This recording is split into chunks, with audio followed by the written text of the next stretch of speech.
it was a very happy period. So looking back on it... Paul McCartney did not require much convincing when it was proposed that he play on the Rolling Stones' upcoming album, even if it meant lending his own previously booked studio time with the famed producer Andrew Watt for the session.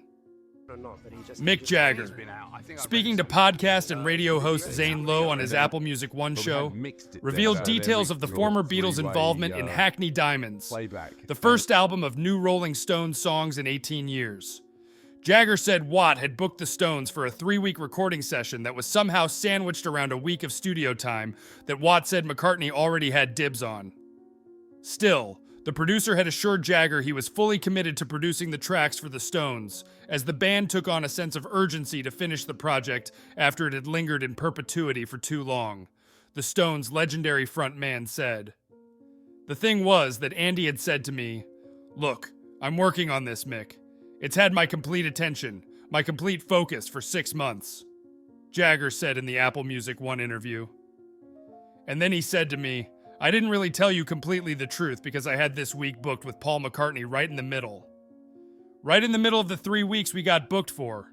We only had 3 weeks booked for cutting tracks. So right in the middle of the 3 weeks, I've got Paul McCartney booked." He says, "It's the only thing I couldn't cancel." Jagger said the Stones, despite their momentum, were okay with taking a break after hearing the news. But it also presented them with an opportunity. I said, "Well, it's all right. We will take a few days off. It's all right. We've got time, and we've got a lot of great stuff," Jagger recalled. And he said, "Well, yeah, but why don't we invite Paul for one of the days and get him to play?" And I said, "Well, yeah, that's a great idea." So Andy called Paul and asked him if he wanted to come on one of his days that Andy had promised him. Jagger clarified that while McCartney was generous with this time, he didn't pay for the session that resulted in "Bite My Head Off."